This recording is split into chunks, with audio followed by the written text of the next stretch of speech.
बिस्मिल्लाहिर्रहमानिर्रहीम, अस्सलामु अलैकुम। आपको खुश आमदीद। मैं हूं सलमान मिर्ज़ा और आप देख रहे हैं मेरा YouTube channel sum up with Salman Mirza. Video देखने के लिए आपने वक्त निकाला है, मैं आपका तहे दिल से शुक्रिया अदा करता हूं और मेरी दुआ है आप जहां हो खैर वाफियत से हों, सेहतमंद हों और तंदुरुस्त हों। जनाब, ज़हीर की मुश्किलात आने वाले वक्तों में, आने वाले दिनों में काफ़ी ज़्यादा बढ़ती हुई नज़र आ रही हैं, क्योंकि जनाब अब इस बात में मुहर सख्त हो गई है। इस बात को यकीनी तौर पर कहा जा सकता है, इस बात को श्योरिटी के साथ सबूतों की बुनियाद पर कहा जा सकता है कि ज़हीर ने दुआ को जिन मकासद के लिए अपने घर से भगाया, वो मकासद कुछ अच्छे नहीं थे। वो मकासद नामुनासिब किस्म के थे। वो मकासद ऐसे थे जो हमारे माशरे में इंतहाई घटिया और गलीज समझे जाते हैं। वो मकासद ऐसे थे कि वरगला के प्यार मोहब्बत का झांसा दे के घर से निकालने के बाद ये जो प्यार की और मोहब्बत की शादी की कहानी बताई जा रही है, ये सिर्फ अफसाना है, ये सिर्फ फसाना है।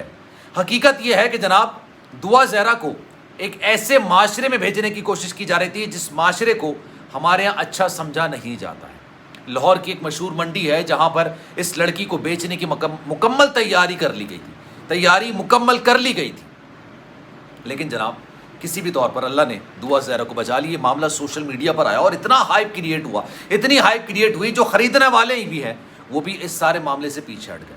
ये तमाम बातें मैं क्यों कर रहा हूँ? ये तमाम बातें मैं इस वजह से कर रहा हूँ क्योंकि एक स्टिंग ऑपरेशन हुआ। इस स्टिंग ऑपरेशन के दौरान बहुत सारी चीज़ों का पर्दाफाश हो गया, चीज़ें निकल कर वाज़ेह तौर पर सामने आने लगी। ज़हीर के क्या मकासद थे, शबीर के क्या मकासद थे, किस मकसद के लिए 14 साल की लड़कियों को उनके घर से वरगला के भगाया जाता है और फिर कुछ अरसे शादी के बाद उनको एक ऐसे काल कोठरी में फेंक दिया जाता है जो कि हमारे माशरे में आप ये कह लें कि एक बदनुमा दाग है, माथे का एक ऐसा कलंक है जिसको हम चाहते हुए भी मिटा नहीं सकते, और ये जिस्म फरोशी का धंधा है। जनाब, मैं आपको इसलिए तमाम बातें कह रहा हूँ कि गुज़िश्ता रोज़ एक ऐसी चीज़ निकल कर सामने आई है जिसने बहुत सारी चीज़ों पर मोहर सख्त कर दी। तो जनाब, आगे बढ़ने से पहले आपसे गुजारिश है, अगर आपने मेरा चैनल सब्सक्राइब नहीं किया, सलमान मिर्ज़ा ऑफिशियल, मेरे यूट्यूब चैनल को सब्सक्राइब ज़रूर करें, बेल आइकन ज़रूर दबाएं। इंस्टाग्राम पर यानी salman.mrza मेरे अकाउंट को फॉलो ज़रूर कीजिएगा, ये मेरी आपसे दरख्वास्त है, ताकि जो भी अपडेट्स मेरे पास होती हैं सबसे पहले मैं इंस्टाग्राम पर अपलोड करता हूँ। उसके बाद क्योंकि वीडियो बनाने में काफ़ी ज़्यादा टाइम लगती है, मुशक्क़त लगती है, तो हो सकता है देर भी हो जाती है, आप वहाँ पर ज़्यादा अपडेट रहेंगे। जनाब, हुआ ये कहा जा रहा था, इकरारुल हसन एक मशहूर एंकर है, मैंने उनके साथ काम किया है ARY में जब मैं था, मैं वहाँ पर न्यूज़ एंकर था। इकरारुल हसन मशहूर है, ज़माना प्रोग्राम सरेआम किया करते हैं, अभी भी करते हैं। उनकी सारी जो ज़िंदगी है, जो उनके प्रोग्राम्स हैं, वो अखलाकियात, माशरे की बुराइयों को बेनकाब करने पर है, और उन्होंने इस तरह के दर्जनों प्रोग्राम्स किए हैं, जिसकी वजह से उनको पाबंद सलासल भी किया गया, उनको गिरफ़्तार भी किया गया। बहुत सारी ट्रांसमिशन में मैं और इकरार दोनों साथ उनका हिस्सा हुआ करते थे। आपको याद होगा जो आर्मी पब्लिक स्कूल के अंदर एक अफसोसनाक वाक़या हुआ था, उस वक्त भी मैं और इकरार हसन साथ ट्रांसमिशंस कर रहे थे। हमने ज़िमनी इंतख़ाबात के लिए साथ कश्मीर के लिए ट्रैवल भी किया था। अभी तमाम सारे मामला थे, लेकिन जनाब गुज़श्ता रोज़ मैंने उनकी वीडियो देखी, उन्होंने किस खूबसूरत तरीके से इस सारे मामले को उजागर किया है, यकीन जानिए। ऐसे ही नहीं, उनके बेतहाशा फैंस हैं। उन्होंने कहा कि जनाब, मैं एक बेटी को माँ से मिलवाना चाहता था, मैं चाहता था एक माँ अपनी लख्त जिगर से ईद के दिन तो कम से कम मिल सके, और ऐसी कोई परेशानी नहीं है, ऐसी कोई मुमानियत नहीं है, माँ ने ऐसा कोई जुल्म तो नहीं किया होगा ना कि बेटी उसकी शक्ल देखने को तैयार नहीं। फिर मैंने बहुत सारे लोगों से राब्ता करने की कोशिश की कि किसी तरीके से दुआ ज़हरा को एक ऐसी जगह पर जहाँ पर दुआ ज़हरा और ज़हीर ये दोनों कंफर्टेबल हों, इनको ये ना लगे कि इनको किसी तरीके से ट्रैप किया जा रहा है, इनको ये ना लगे कि जनाब इनके साथ कोई ऐसा मामला हो जाएगा कि ये फंस जाएंगे। हमने उनको हर तरह की श्योरिटी की यकीन दहानी कराई। इकरारुल हसन साहब कह रहे हैं, वही कह रहे हैं कि जनाब मैंने काज़मी साहब से बात की, उनसे मैंने कहा कि जनाब आप अपनी बेटी से मिलने के लिए रज़ामंद हो जाए ईद के दिन, और उन्होंने कहा कि जनाब अगर सबसे ज़्यादा प्रॉब्लम्स हुई, बहुत ज़्यादा हुआ और ये तक हुआ कि दुआ ज़रा अपने शौहर के साथ, मुबैना शौहर के साथ, ज़हीर के साथ मिलेगी, तो इस बात पर भी मेहदी काज़मी साहब रज़ामंद हो गए।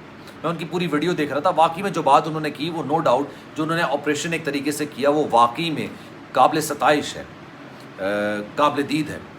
अब जनाब हुआ ये कि उन्होंने किसी तरीके से ज़हीर और दुआ ज़हरा से राब्ता करने की कोशिश की और कहा कि जहां आपकी कंफर्टेबिलिटी है, जहां आपको लगे कि आप सेफ़ हैं, चाहे वो कराची हो, चाहे वो लाहौर हो, कैमरे की मौजूदगी के बगैर, कोई कैमरा मौजूद नहीं हो, हम चाहते हैं कि सिर्फ एक माँ से उसकी बेटी की मुलाकात हो सके, सिर्फ माँ से उसकी बेटी की मुलाकात हो सके।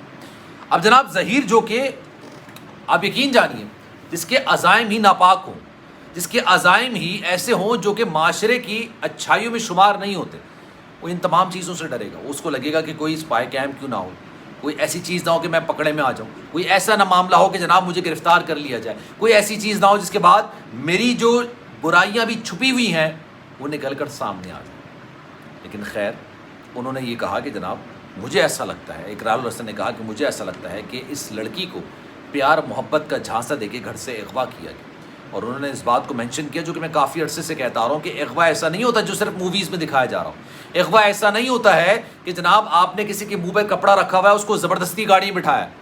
اگر آپ کی عمر 18-16 سال سے کم ہے اور اس کی والدین کی مشاورت اور مرضی شامل نہیں ہے، رضامندی شامل نہیں ہے، اور آپ اس کو اس کے گھر سے بھگاتے ہیں تو یہ بھی اغوا میں تصور کیا جائے. اب جناب اقرار الحسن صاحب نے جو یہ بات کہی ہے اس سے اس بات کی پختگی ہوتی ہے کہ معاملہ جتنا آسان سیدھا سادہ دکھائی دے رہا اتنا نہیں ہے.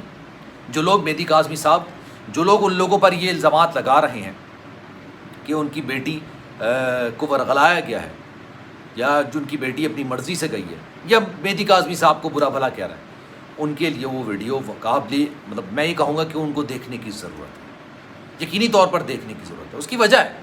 اس کی وجہ یہ کہ میں بھی یہ بات سمجھتا ہوں کہ دعا زہرا اپنی مرضی سے گئی ہے، اس کو منہ پہ ہاتھ رکھ کے اس کے ہاتھ باندھ کے اس کو زبردستی اغوا نہیں کیا گیا. لیکن جیسے زنا ہوتا ہے وہ بالجبر بھی ہوتا ہے بالرضا بھی ہوتا ہے، لیکن آپ کو کہا جائے گا وہ زنا ہی ہے. اسی طریقے سے اغوا 18-16 سال سے کا عمر اس کی مرضی سے بھی کیا جا رہا ہے، تب بھی اغوا ہی تصور کیا جائے. یہ بات سننے میں مذاقیہ لگتی ہے لیکن ہے حقیقت. تو جناب دعا زہرا واقعی میں ایک ایسے ہتھے چڑھ گئی ہیں، ایک ایسے گینگ کے پاس چڑھ گئی ہیں جو کہ واقعی میں صرف ان لوگوں کو انٹرویو دے گا جو اس سے پیار محبت کی باتیں کریں گے، جو ظہیر کے موقف کو پیش کریں گے، جو دعا زہرا سے اس کے والدین پر لان تان کروائیں گے، دعا زہرا سے اس کے والدین پر برے القابات سے نوازنے کی باتیں کریں گے. صرف انہی کو انٹرویو دیا جائے گا، باقی کسی کو انٹرویو نہیں دیا جائے گا. جناب سلمان مرزا کو دیجیے اجازت. زندگی رہی صحت رہی. انشاءاللہ اگلی ویڈیو میں آپ سے پھر ملاقات ہوگی. جانے سے پہلے آپ سے گزارش ہے اگر آپ نے میرا چینل سبسکرائب نہیں کیا سلمان مرزا آفیشیل، میرے یوٹیوب چینل کو سبسکرائب ضرور کریں، بیل آئیکن ضرور دبائیں. خیال رکھیے گا اپنا. زندگی رہی صحت رہی. انشاءاللہ اگلی ویڈیو میں آپ سے پھر ملاقات ہوگی. اللہ حافظ.